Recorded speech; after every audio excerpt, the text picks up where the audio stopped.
Hi everybody, welcome back to the Moonlit Library. I am so excited to announce that we are going into week 5. I have been lucky enough to work with some of my absolute favorite authors, and this week is no exception. I cannot tell you how excited I am about this particular week because while we have stayed incredibly close to smut territory, it is smutty story time. That's what y'all are here for, right? We are venturing out a little bit into something that's not so close necessarily to smut. We're now in romantasy land. And for those of you who do not know, romantasy sort of is that isolated space that fits right in between romance and fantasy, where romantasy comes from. But romantasy is a spectrum, covers a broad swath, goes from humor all the way down to the dark depths. The key to a romantasy is that it engages a world that is not technically our own. Urban fantasy runs within our world, while romantasy is sort of an unidentifiable external world. And so romantasy has a ton of world building nestled in it. It is a critical part of the romantasy subgenre, and nobody does this better than our current author. Our current author is not Sarah J. Maas. I'm sorry, y'all. Sarah Maas is amazing, but she definitely has a lot of a platform already, and we're all about indie authors here at the Moonlit Library. Without any further ado, I will introduce this week's feature, which is One Little Nightmare by Dawn Darling. This book has such a special place in my heart. I fell in love with it on my first read after having purchased it through a Kickstarter. I got the special edition because, as we have discovered, I am a slut for special editions, and that's okay. Everybody's got something, right? So I sponsored this on Kickstarter knowing exactly zero about the book, except for the fact that it was a depiction of Pandora's box in a dark, gritty sort of way. And that's really something, because I don't know how much y'all are familiar with Greek mythology. Pandora's box is basically conceptually this idea that in the Christian subculture, it's sort of been bottled up into the 7 deadly sins, but it's a little bit more than that, a little bit less than that. It's all the evils of the world, basically. But Pandora's box is all of those evils of the world that were cleansed of the world after the Titans were destroyed, were taken, stuffed into a little box, and shoved away. And Pandora, in what becomes a horrifying trope of pretty much every story, is the woman who set them loose on the world, which is the reason we have all the evils that run rampant: fear, sloth, envy, lust, loathing, all of these things. And the last thing to come out of Pandora's box was hope. That's a very, very narrow, very high value analysis of the Pandora's box story. It's already pretty fucking dark, as you can tell. It starts dark, and One Little Nightmare promised to make it darker. Based on our past here at the Moonlit Library, 100%, you know we love our dark fairy tales. And so I just sponsored the Kickstarter with zero thought to it. Very, very proud of that fact, and honestly, one of my better decisions. I received the copy. It was stunning from start to finish. I'm going to actually break out that limited edition copy so y'all can see it.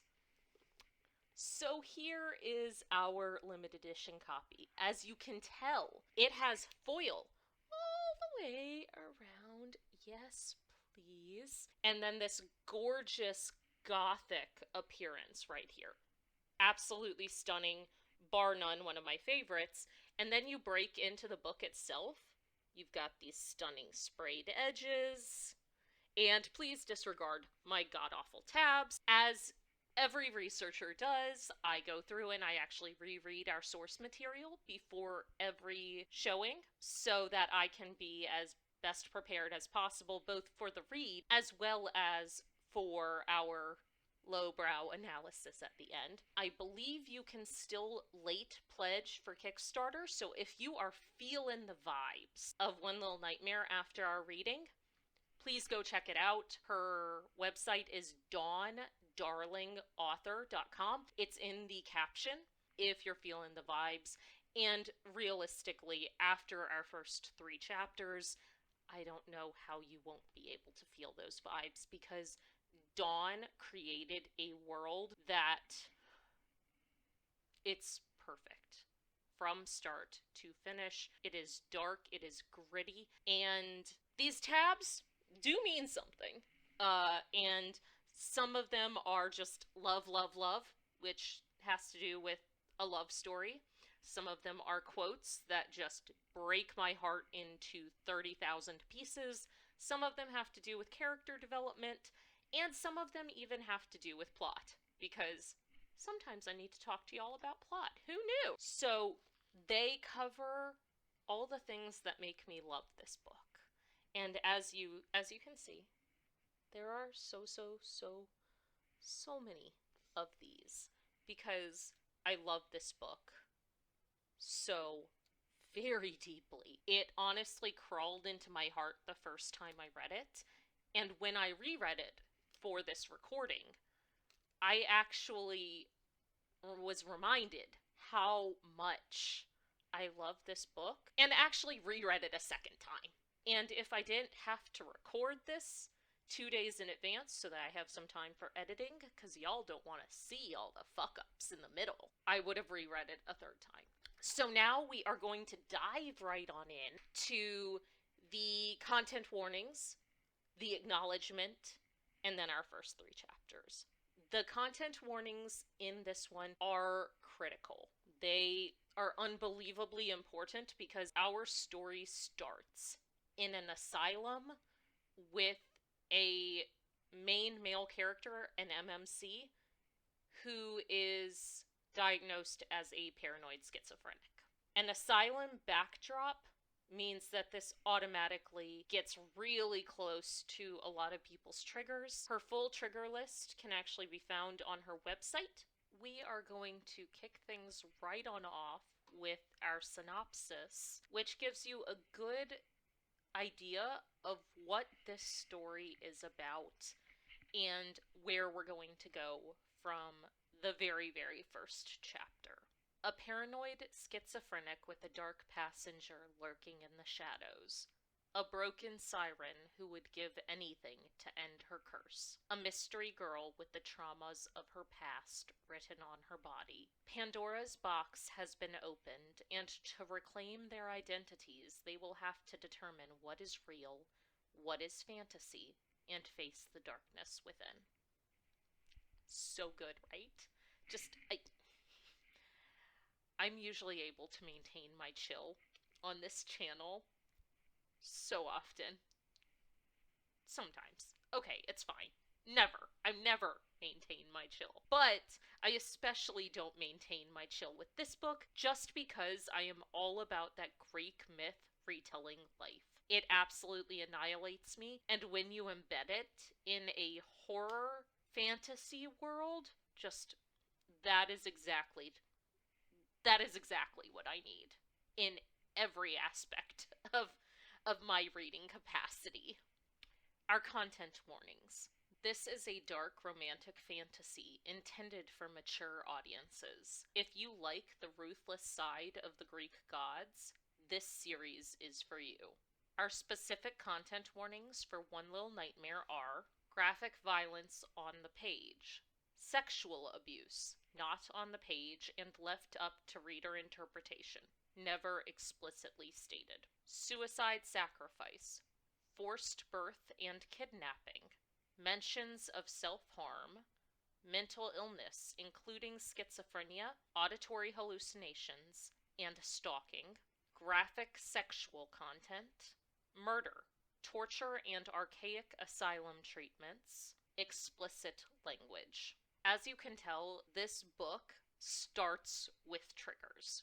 It literally kicks it off right out the gate. I want you to be conscious of these triggers in advance, and if you start to feel uncomfortable for any reason, it's okay to step away. But I hope for those of you who stick around, you will enjoy this. Now, we're going to open with one of the best acknowledgments of all time to all the girlies whose fascination with American Horror Story got a little too deep and the obsession with malevolent gods went a little too hard. For all of those who listen to the Queen of the Damned soundtrack on repeat and relate to Wednesday Addams on a spiritual level, this one is for us. Okay, so whoa, y'all. I feel and felt way too called out by that dedication. I've never had an author reach through a page and sort of just spit reality in my face like that. Dawn Darling has no chill. Let's just say that. So now we're going to dive right into Dawn Darling's One Little Nightmare and embrace our chaos, a phrase that you will kind of understand by the end of our read. Titanomachy, the War of the Gods.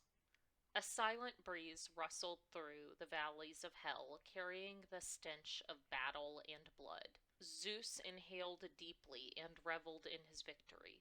The Olympians would spend days glutting themselves in celebration, but he had work to do. Zeus knelt, sank his fingers into softened clay, and piled handfuls of the moldable material until it reached his chest. He had never been one for dirty work, but there was something about the silence after battle that left him restless. Working with his hands soothed this feeling, his mind finding comfort in small tasks. Zeus wetted his hands with the cursed river and carved elegant dips and curves into the mud pile, his palms smoothing every crack and dimple. His mind drifted as he worked, falling back into the calculated dance of battle and recent victory. The Olympians had been held in the throes of the Titans until Zeus came along and pulled their sorry carcasses together. Half were drowning in the bile of their father, Kronos, while the other half cowered in the shadows. For years, Zeus survived in a god's damned cave, hidden away in fear by his mother Rhea while his siblings cowered. His mother was just as weak as the rest of them. It was a mercy, really, what he had done for her. He spared her life and sent her to be a silent servant in her precious temple, as he had been for years before he was strong enough to break the ties that held him there. Well, not a temple yet. But it would be. It took 10 long years to beat the Titans into submission, and his band of warriors were still clueless as to what he'd had to do to secure that victory for them, what he had to take, and the sacrifice he had to be willing to make to obtain it. Zeus paused his musing to focus on his work. The face was, after all, the most intricate. He used deft fingers to shape the contour of pouty lips that turned up ever so slightly at the edges. Her nose was pointed delicately at the end, and the dip between it and her lips was deep and feminine. He took time to weave every strand of hair and placed it in long, exquisite waves down her back. Flecks of sand dotted the tops of her rounded cheeks that would morph into a cluster of freckles. Zeus carved well into the night, shaping the figure that would solve all of his problems. Zeus grimaced at that thought. He wouldn't be in this position if everyone around him hadn't given up hope, if they had been more willing to fight for their place in this world as he had. But if one wants to control the outcome, one must sacrifice what it takes. He shook his head, hoping to rid it of residual anger, and focused instead on the finished product before him. She was perfect. Zeus placed a hand on the back of her neck and gently covered her lips with his own.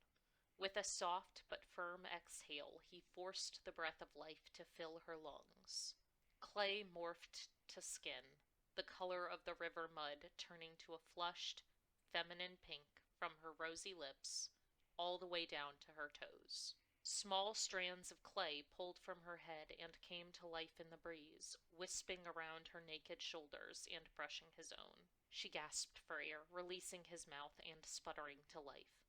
"Shh, there, love," he whispered and patted her back.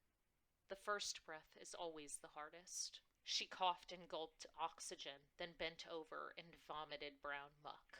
"That's it. Get it all up. That's just your insides expelling the clay. It will be all over soon." As she spit and sputtered, Zeus crafted a leather waterskin from clay and filled it with the cursed water from the Acheron. Known as the River of Misery and Woe, it ushered the dead into a newly reformed underworld. While his clay goddess choked on the ground, Zeus walked to the tree line and searched the greenery budding along the forest floor. Reaching out toward the bank was an invasive vine with dark green leaves. Knotweed. Perfect. Zeus took a handful, drained it of life, and crushed the dead leaves between his immortal fist. He sprinkled the fine powder in the waterskin and muttered the binding words over the elixir. He walked back to where the woman sat near the riverbank. Her coughing fit had eased, and her eyes settled on the reflection in the river. Stars. Zeus passed the waterskin and urged it toward her lips. "Drink. It will make you feel better." She watched him wearily as she took her first sip. The gluttony of drink soon became too much, and she drank greedily, taking long pulls from the mouth until it was empty. "Good girl," he crooned. "Drink it all, every last drop." Zeus patted her back as she lowered the waterskin and wiped the excess from her chin. "You're going to be very important to me, do you know that?" he said as he gazed across the river. In a scratchy alto, the woman spoke. Who are you?" "No one you need to be concerned with. You're free to go forth and live as you please, as long as you carry something of mine with you, and never mention this night for as long as you live. And you will live, Pandora. You will live a long life if you do what I ask." She started to speak again, but her raw voice caught in her throat. She cleared it and tried again. "What am I to do?" "The water you drank was a binding agent. Water of the cursed, and an herb to tie your life essence to mine." She narrowed her eyes at him, but didn't speak. "Good. It will not be soul bonding. If you decide to take your own life, I won't fall with you. I have something within myself I need out, but kept close to me and hidden from others. It needs a vessel." She seemed to ponder this for a moment, her thoughtful gaze locked on the stars reflected in the water. "The oracle says there is a madness within me. Evil, and if I nurture it, the future is unclear. Do you see why I cannot allow it to stay?" Pandora looked down at her smooth-skinned hands. A rustle in the tree line behind them caught her attention, but before she could turn to inspect, Zeus took her chin in his hand. "You will be my greatest release, Pandora. The bloodlust, rage, greed, envy, craving for death, sickness, and blinding bitterness. You will relieve me from it. All of my madness will be held within your essence, and you will carry it for all time until I come to relieve you of it." "I can't." She shook her head frantically. "No, I'm not yet strong enough. I can't carry the burden of an immortal. It will rip me apart." "Ah, that is the catch now, isn't it? The bargain of life.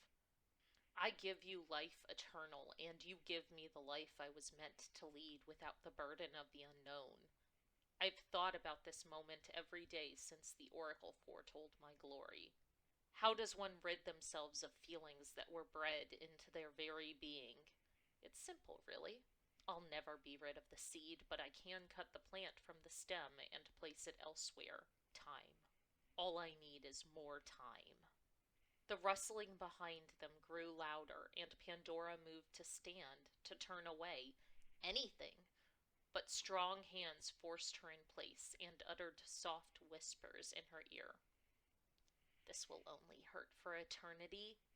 He smiled cruelly, and it was then she could see the madness within the depths of his ochre eyes, flashing like lightning. He forced himself on top of her and held her struggling form in place with ease. Skin on skin, they were pressed against each other, his body a slab of unmoving stone. Zeus forced her hands above her head where something slimy bound her wrists. She looked above frantically and saw the bank coming to life around her. The foliage surrounded them and pinned her down where his body had been before. She squirmed and screamed, but it made no difference. No sign of life was evident other than the possessed greenery, and the more she wiggled, the tighter it held her. Zeus called for vines from the forest, different from the thin ropes already holding her. These cut her skin as they slithered down her arms. Thorns. He called forth the black roses that surrounded the river of death and wound the vines around her throat. These were no ordinary thorns, however. Bred to keep the dead from the living, they were as long as a man's fingers and as sharp as the steel that carried his armies to victory. The vines cut deep within her flesh and pulled tight until she couldn't move without puncturing something vital. Not that it would matter.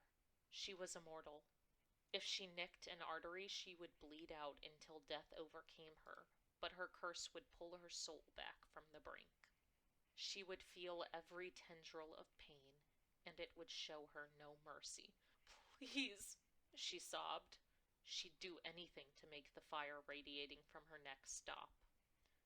Blood ran down her skin in rivulets, tainting the soft pallor of her chest and shoulders. "Shh. Nothing can help you. We're almost finished." Her eyes drifted shut as her vision darkened. Zeus hovered above Pandora and watched life drain from her eyes. As she faded further, he focused on her dying soul and guided it out. Before him, rising slowly from her perfect pouty lips, was her essence, a physical representation of the soul. Zeus closed his eyes and inhaled, centering his mind before diving deep into his own soul. He conjured the curdled sickness from his core, cutting it at the knees and balling it up with a fraction of his own light, as he guided the piece of his essence from his chest to intertwine with hers. He would never be rid of the core, but this would have to do it for now. Pandora's light was the purest of white, as it had yet to be tainted by life. The ball of madness he brought forth from himself was a sluggish black mass plagued with disease. When it mingled with the purity of her essence, it spread like black ink and water, dulling the luminosity. Tainted. That's what she would be, blighted by his madness. Once he was sure the bond was complete, he sent the oily mass of dull light back down her throat and into her being. This time, when the light shone in her eyes, it was a dead color of ochre. That just wouldn't do. Any immortal would recognize the eyes of their ruler and the bloodlust that dwell in their depths. They'd spent the past 10 years cowering from it.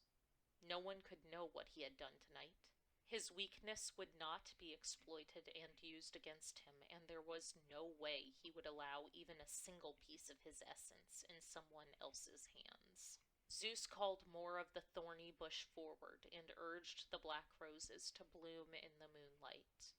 Beautiful silk petals blossomed in abundance. He took a moment to appreciate the flower budding at death's doorstep. It was remarkable. He drew his focus back to Pandora and rubbed a thumb over her cheek, wiping stray tears from the porcelain skin. She sobbed silently, the razor-sharp thorns mutilating her throat with every movement. "Try not to scream, Pandora. It will only make it worse." She could have never anticipated his next move. Zeus held her face, grazed the pads of his thumbs over her eyelids, and urged them closed as he applied pressure to the delicate orbs. Slowly, drawing pleasure from every gasp of pain and muted scream, he pushed his thumbs into her eye sockets until he felt a soft pop beneath the thin skin. She jerked and pulled against her botanical restraints as she gurgled a scream. Blood bubbled from every inch the thorns pierced. The movement mutilated her neck further, but the pain radiated from so many places that she soon became too numb to notice. Zeus kept pushing, tearing the paper-thin skin from the brow bone and disconnecting the cords holding the gelatinous orbs in place until he could remove the evidence of his essence with a scoop of his thumbs. Zeus looked down at his hands, studied the results of his act noncommittally for a moment, and then flung the contents to the side. He walked to the edge of the river to wash the gore from his hands as she continued to moan. When he returned to the squirming body on the ground, he stopped to admire his brutality. He'd solved all of his problems tonight. His madness was stored in a being unknown to his people and erased any evidence of their encounter. Before he called back the vines and released her completely, he plucked 2 fully bloomed roses of death and placed one in each socket. Zeus tisked. You should have listened and not moved, as I said. Look at you. It will take months for your neck to heal. It's utterly mutilated. The skin was pulled back in all directions, exposing delicate muscle, tendons, and ropey veins that pounded to the drum of her heartbeat. She lay in a pool of her own blood, hair matted to the back of her neck in sticky clumps. Listen to me. It will be a long first few months of life if you don't. Follow this bank until you reach a small gathering of shelters. He pointed over his shoulder. I will erect it on my way back and send humans from Prometheus to it to help you. You will settle there until you heal, and then you will leave. You will not mention me, ever, and you will not speak of your scars. If I hear whispers of anything on the wind, I will come and take your tongue as I have taken your eyes. Do you understand, Pandora? At her weak nod, he continued. You will carry my madness with you, and it will take its toll. You will have to learn to keep it within the confines of your mind, or settle alone. No one. Are you listening? Another meek nod. No one is to overpower you and take your essence. Lock it in a box within you, Pandora.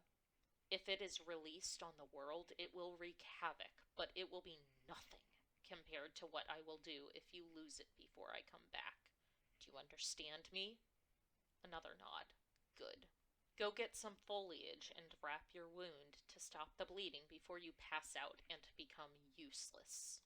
I would hate for you to be eaten by Themis's beasts before you even find a resting place. He was going to leave it there. He could so easily shift and fly away. He was done with her, but a sense of trepidation tugged at his mind. You wouldn't die, by the way, he murmured, not with parts of my immortality inside of you. You would just lie in your own misery until your pieces could stitch themselves back together. She sobbed, and he scoffed at her weakness. Leave the flowers to bind to your skin. They will reform what you've lost. They're fertilized by the soils of the underworld and will cover any lingering traces of my essence. Consider this information my parting favor for your help. With that, Zeus turned, transformed, and flew away, leaving Pandora on the riverbank. She still bled from the mutilated sockets where her eyes used to be, and her neck throbbed as if the wicked vines were still lodged in her skin. Pandora rolled to her stomach as the agony burned white hot. She crawled in the direction she last heard the cruel voice, blood painting the drag marks in the muddy clay, and followed the sound of rushing water to what she could only hope was a sliver of solace. When Zeus arrived back on the top of Mount Olympus, all had fallen silent. He planted his feet atop the summit where he'd ruled since the end of Titanomachy. He should feel power and glory atop his mountain, but instead he felt a lingering air of dread.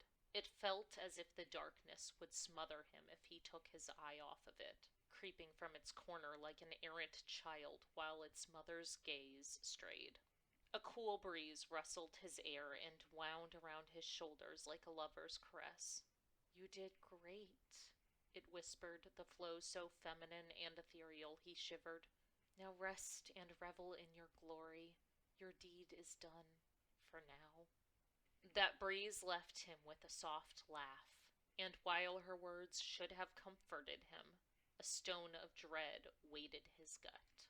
Without shifting his gaze, Zeus erected a throne of platinum from the minerals of the glorious mountain behind him.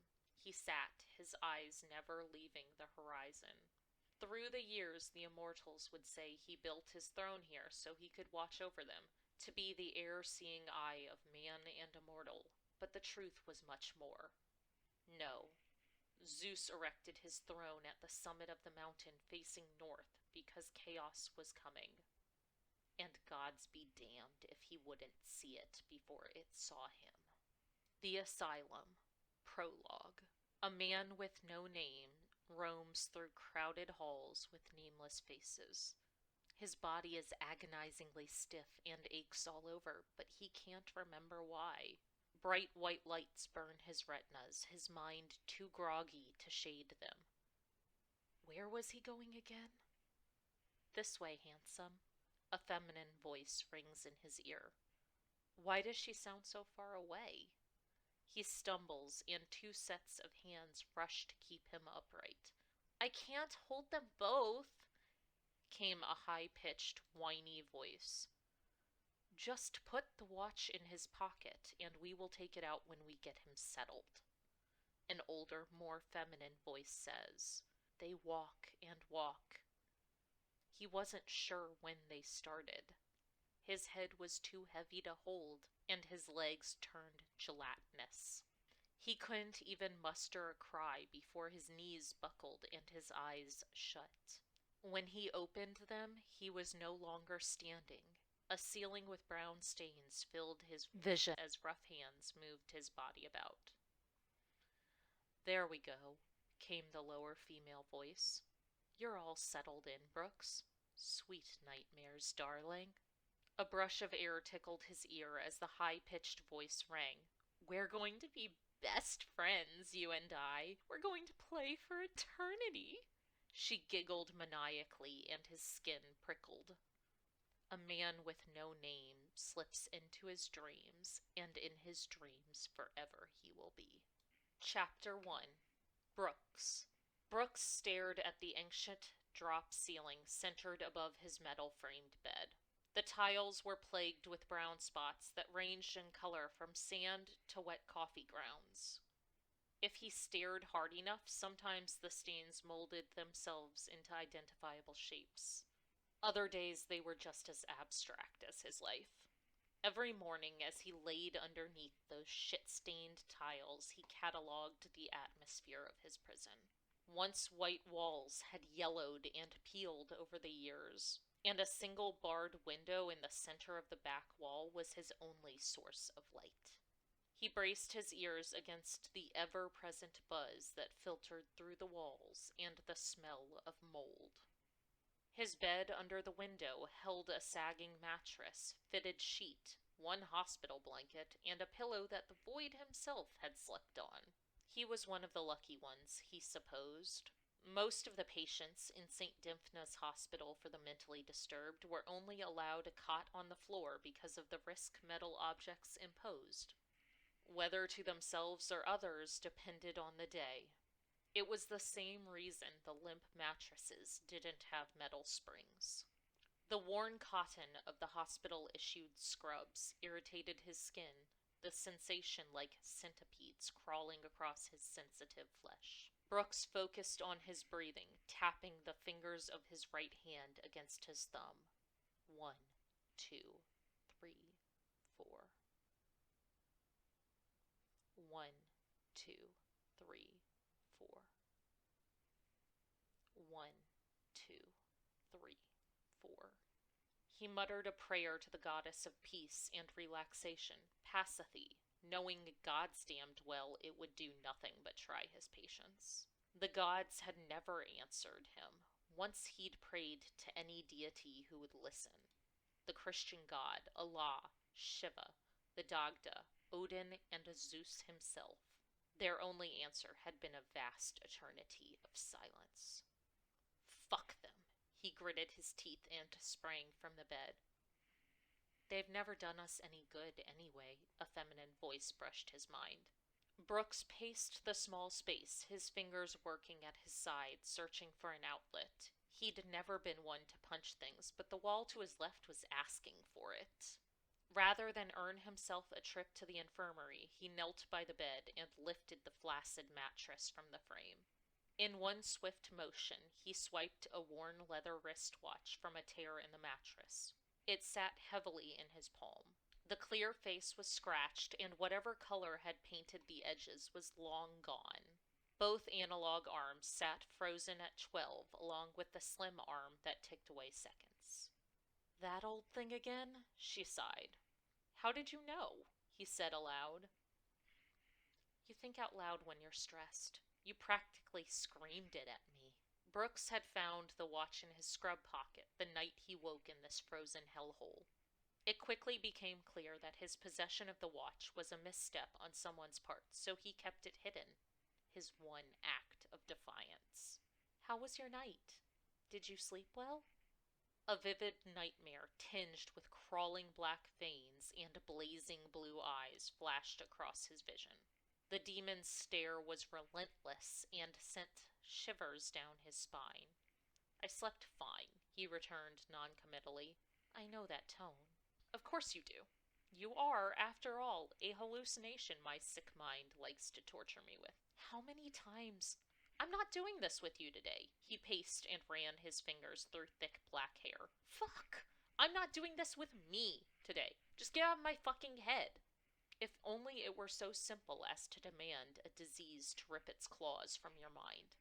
I'm sorry, she whispered, an edge of hurt in her voice. He felt the need to apologize, but what did it matter? That was the definition of crazy, he supposed. Having a complete argument with yourself. Instead of facing his hallucinations, Brooks turned to something he was more than capable of dealing with. Most of the time. He returned to the watch and stared at the broken face as flashes of his recurring nightmares flitted through his mind like old movie reels. When he lay in bed every night, he may as well have parked his ass in a one-man theater, the wall-to-wall screen, rolling films starring the one and only paranoid schizophrenic Brooks, no last name. Sometimes he was a monster with black fingers and shining eyes, molding the planet to his will. Other times he was a mass of shadows, light as the wind, gliding through the darkness. The one constant through it all was the terrifying ruthlessness of his dreams. The sick crunch of bones breaking in his grasp had become so common that he no longer flinched. Would he be too desensitized to feel horror if it happened in real life? That was the shit that kept him up at night. Could nightmares mold you into a monster? Or did a kernel of it have to already exist inside to sprout? I can feel your anxiety. It's making my heart flutter. What's happening? Talk to me. Brooks took a shuddering breath and answered reluctantly. I just wonder sometimes.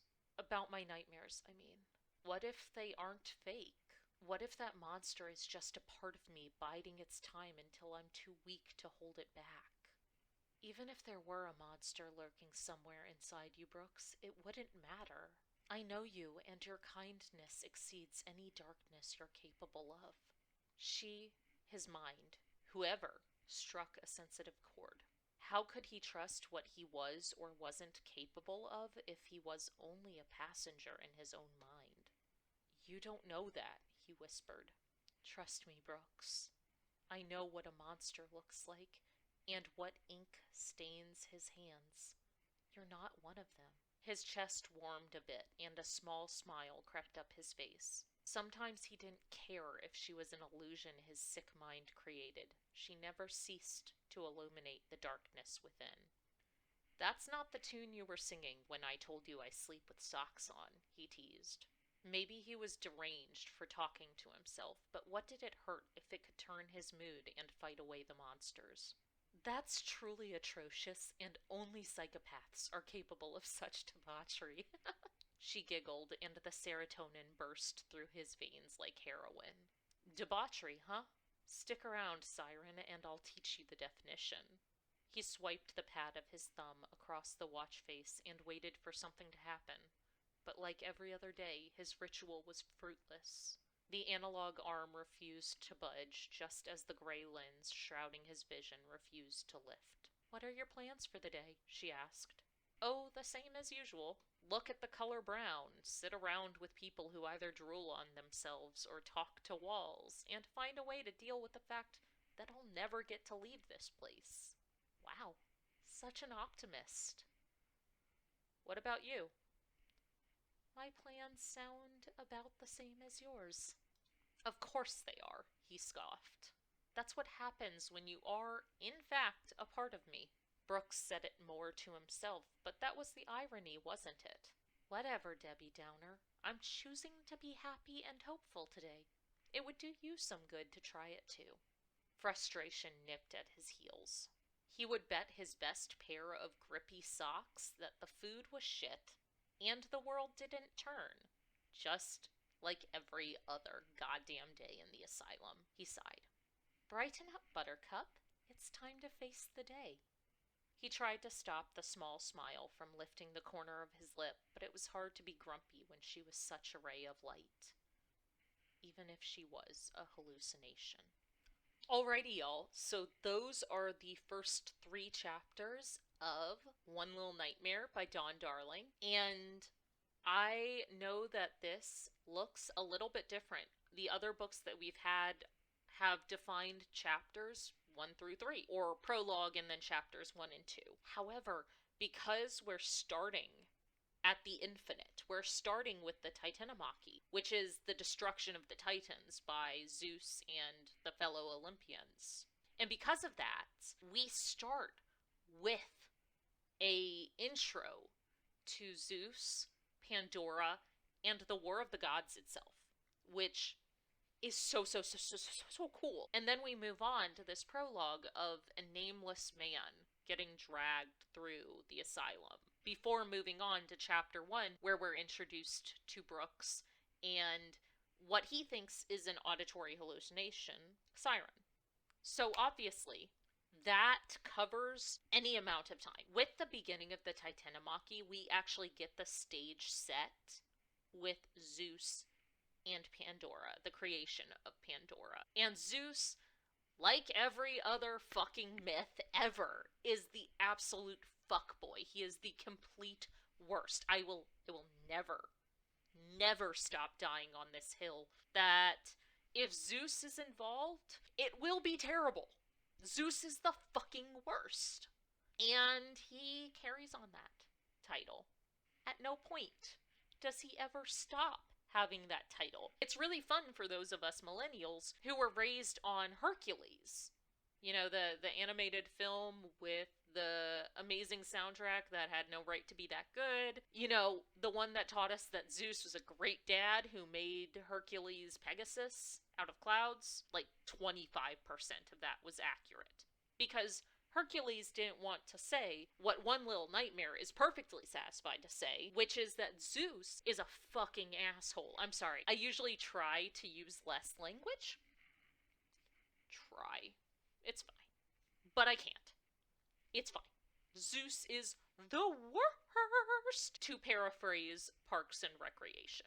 And we see this from the beginning. He force creates Pandora and then takes this pure, unfettered, unhindered soul and breathes a blight into it. And no matter how discreetly it's described, you know, as a woman, if you are a woman who is watching this, or if you are a man who has been sexually assaulted, you know what that's describing. There's no part of you that's confused with what these first few pages are describing. You know. He force created her, and then he raped her spirit. I don't know a better way to say it than that. By forcing his toxic self into her spirit. That is a metaphor, if ever there was one, for sexual assault. He victimized Pandora from the beginning, and while he was sweet and charming when he first brought her to life, it's okay. Dispel that mud that's in your lungs. You're safe. You're happy. While he was polite, charming even in that interaction, when she was crying and begging him to stop and sobbing on the floor, he became wretched and horrid and blamed her for his actions. You shouldn't have scrambled so much while I had thorns in your throat and were removing your eyes. You shouldn't have done that. Now you're more injured than you would have been before. Does that sound at all familiar? It should. And so we see, once again, Zeus, the fucking worst.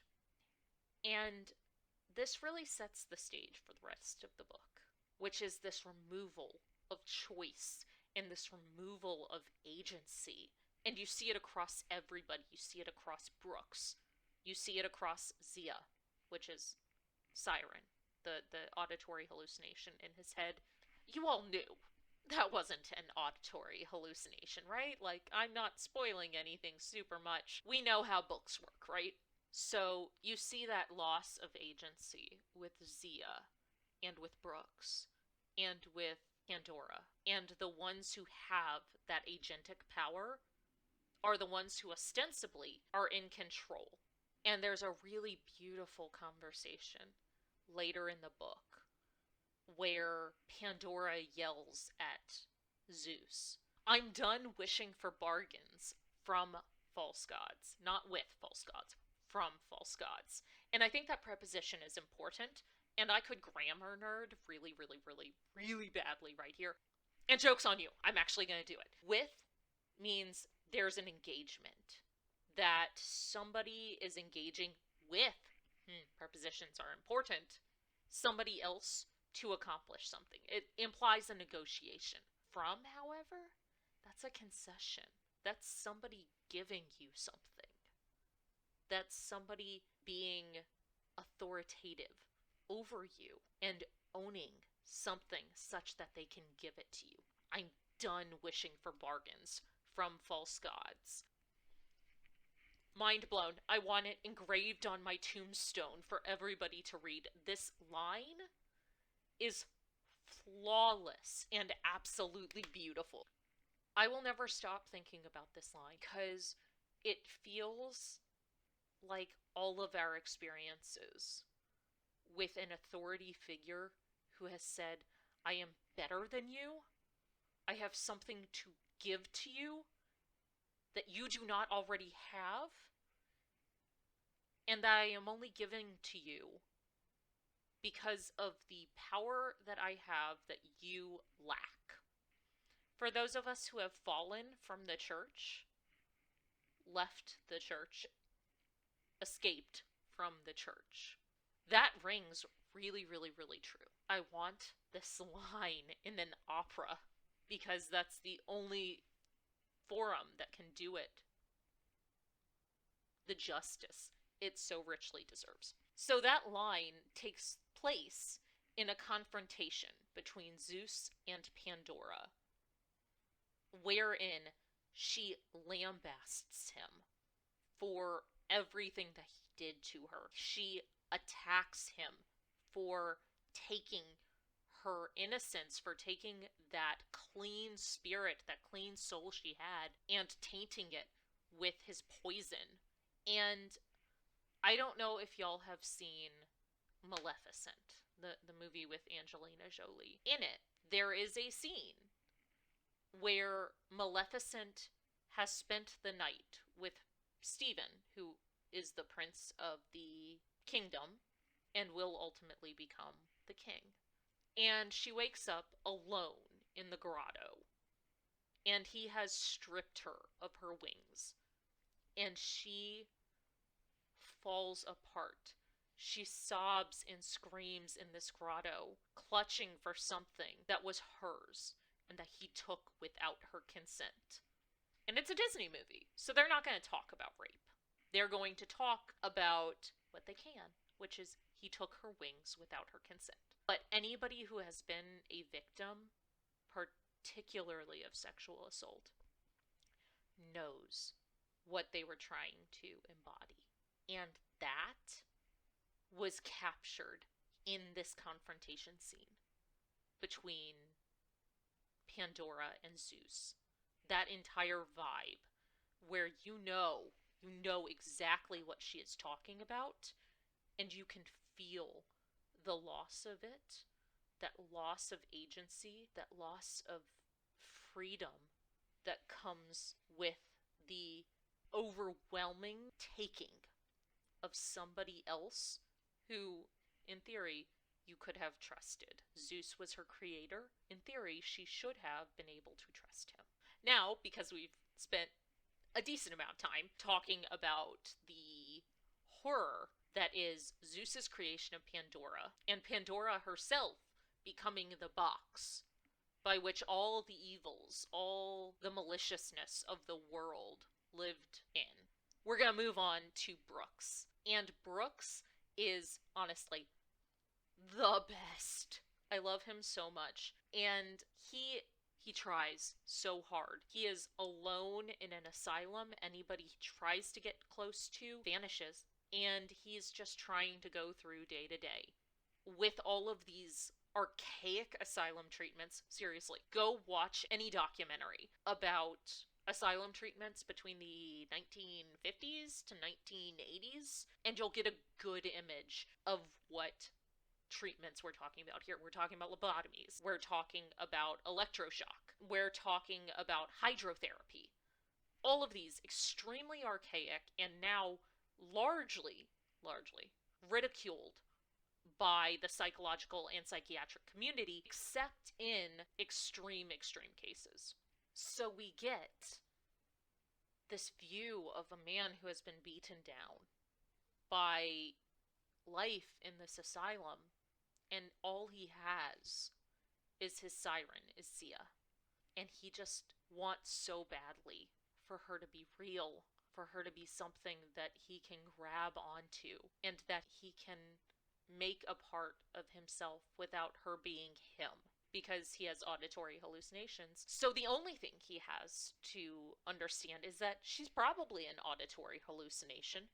Nobody else can hear her, and that terrifies him. And I watched a video with Dawn Darling that she did, and she got a lot of flack because Sia, who is in fact a victim on her own accord, actually is very damsel in distressy. In a lot of romantasy, you see the woman, after she has gone through whatever victimhood, needs to get her to badass who takes down the world or destroys the throne or whatever. Usually you see her after that fact.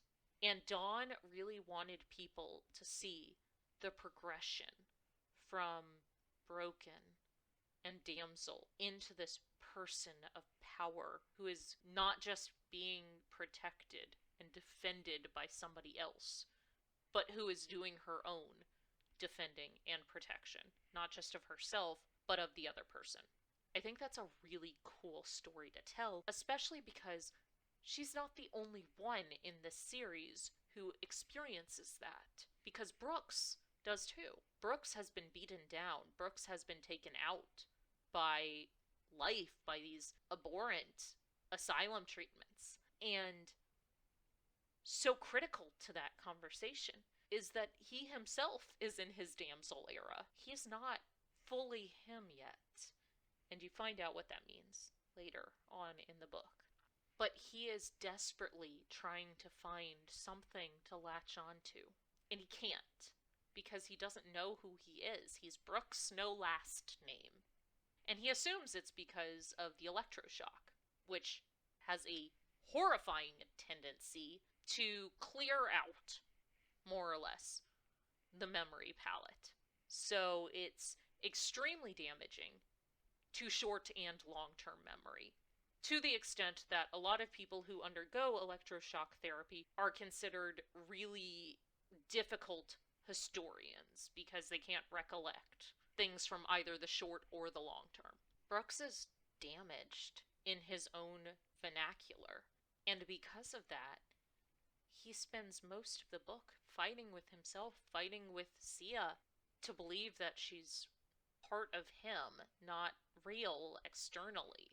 And when he has the opportunity to find out who he is, to embrace his chaos. And that phrase right there absolutely slays me, and I need you all to go read this book so that we can talk about the 16 layers that that phrase right there has. But for right now, I will let you uncover that on your own. But when he finally embraces the everything, the dark passenger, Zia, as Siren, as his love, the understanding of Pandora, the knowledge of who he is within all of this, and what his role is, and what he has to do. He then takes that agency back, and we get to see him dismantle the structures that have kept him down and held him back. And this is just the beginning of these characters overcoming the victimization that they have been the subject of. It's absolutely beautiful, and it is distressing. There's no part of this book that is happy-go-lucky or super happy fun times. Brooks's banter with Zia is about it. I'll tell you, they've got good banter. They're witty and fun and beautiful. But there is no part of this story that is not unsettling. You will be unsettled, and that is the point. Because although I led with the idea that this book is romantasy, and it is actually a Greek myth horror, which is such a good combination of words and makes for an amazing story. And I hope that you have stuck with me through this horrifyingly long analysis, because while I usually do sort of quick and dirty analysis, I can't do that with One Little Nightmare, because there are layers to this book that I can't even get into in this video because I need all of y'all to read it first. I'm not going to spoil it, but there's so many layers in this book, and there's so much beauty in it, and it's such a lyrical and poetic writing style. Not in a floral way, but in a beautifully executed prose type of way. You don't see it a lot, because a lot of people who write that sort of lyrical prose that I love so deeply, and you've heard me talk about it in other videos, are very purpley in their phrasing. And that just means to be overly verbose and overly exaggerating. That's not the case with One Little Nightmare. It's a stunning narrative, and especially because Brooks lives so much in his head. There's not a ton of dialogue external to Brooks. There is a decent chunk between him and Zia, but there's not a ton of dialogue. And to accomplish that, you have to be careful, because otherwise it just becomes expository, right? It's just annoying and just trudges along. No, son. Don Darling is not willing to give you anything but beautiful lyrical prose that honestly kind of reminds me of Grecian and Homerian epics in the best way. If you, like me, had issues with Homer, because who didn't? I get it. This is what would happen if Homer could actually tell a story that wasn't infuriatingly all over the place. That's Dawn. Dawn is able to tell a story that is concise and carries you through in a meaningful and beautifully executed way. Absolutely love this book. If you, like me, are already entranced by One Little Nightmare within the first 3 chapters, please go check it out. You can find it through Dawn's website, where you can get the limited edition that I was talking to you about earlier. You can also find it through Kindle Unlimited if you have access to that particular program. I hope you go check it out, and if you do check it out, please come back and talk to me about this gorgeous story. The second book just released on April 9th, So we have just gotten one saccharine dream. Dawn actually just spoiled the title for the next book, and it is One Shattered Illusion. So good, right? I cannot wait. Welcome to the Of Gods and Monsters series. One Little Nightmare kicks it off. I hope you enjoyed our time here, and I hope you go check it out. If you enjoy these videos and you want to keep seeing them, please click subscribe. And I hope to see you back here pretty soon for our next smutty story time.